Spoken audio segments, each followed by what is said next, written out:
All right, today we are diving into a really fascinating text from the 16th century that has some surprisingly powerful advice for anyone who feels stuck, even when you feel like you're doing everything right. So let me ask you, does this sound at all familiar? You're disciplined, you've got a solid routine, you genuinely try to be a good person. You've made real progress in your life, but you still feel kind of brittle, like you're easily knocked off balance. You just feel, well, stuck. Well, it turns out this is not a new problem. Not at all.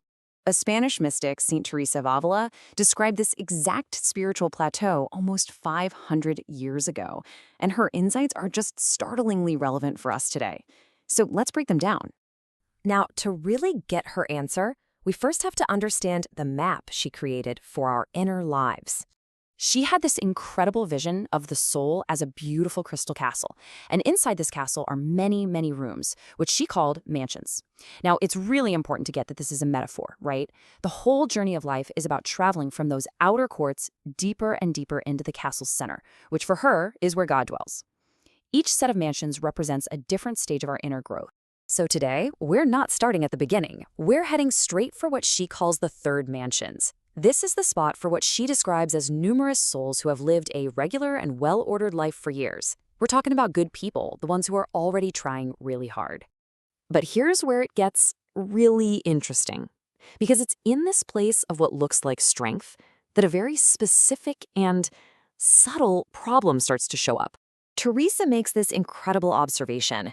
She says these good, disciplined people, the ones who seem to have it all together, they just completely fall apart over what she calls very moderate trials. Their reaction is so out of proportion, so shocking, that she says it actually makes her anxious for them. That is a huge red flag. So what are these moderate trials she's talking about? Look, we're not talking about major tragedies or some profound suffering. It's the small stuff. And that is exactly the point. Let's look at her examples. First up, she talks about a rich man. He has more than enough, no family to support, but when he loses just a part of his wealth, he acts like he's about to be out on the street begging for bread. His peace is totally shattered by a financial loss that doesn't actually threaten his well-being at all. Her second example is all about reputation. When these otherwise good people feel slighted or, disrespected, they just can't shake it. They get all disturbed and they just obsess over it. This reveals a deep, hidden attachment to what other people think of them, an attachment they probably didn't even realize they had. And this, right here, perfectly illustrates the core problem. There's this massive gap between how they see themselves and what's actually going on. They think they're spiritually advanced and in control, but their reactions to these tiny little tests reveal just how attached they are to comfort, to money, and to praise. So why does this happen? Why are these seemingly strong people so fragile? Well, Teresa's diagnosis cuts right to the heart of it. See, these people aren't stuck because of some major moral screw-up. They've already dealt with the big stuff. No, they're stuck because they're missing the one virtue she says is the principal point. And that virtue is humility. But her definition is so important. This is not about hating yourself or thinking you're worthless. True humility, for Teresa, is about truth. It's about seeing yourself clearly, the good and the bad, and most importantly, accepting that your will is not the center of the universe.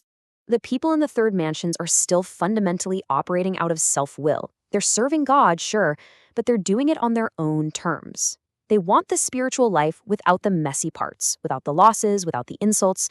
They haven't yet learned to just let go and say, your will be done. But Teresa doesn't just diagnose the problem, which is great. She actually offers a prescription. She gives us a way to heal this spiritual fragility. Oh, I just love this metaphor. She calls humility the ointment for our wounds. It's not a punishment, it's a medicine. By applying this humility, we allow the physician, God, to come in and heal the real source of our pain, which is our pride and our stubborn self-will. And she lays out a pretty clear path. First, you have to be willing to see your own faults without making excuses. Second, you start to see trials not as punishments, but as gifts, as opportunities that show you what you're still clinging to. And finally, the goal of all this is to submit your will. That's the ultimate key to real humility. Okay, so how do we actually practice this? How do we get unstuck and keep moving deeper into that castle? Teresa gives some very, very direct advice.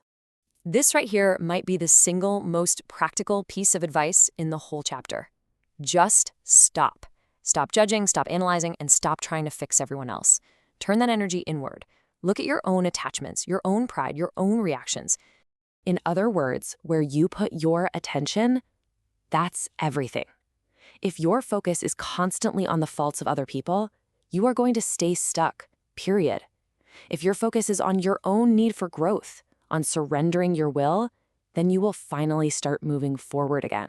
She also offers these final warnings for anyone in the third mansions. Stop trying to be everyone's spiritual coach. Realize your way isn't the only way. Be humble enough to take guidance from other people.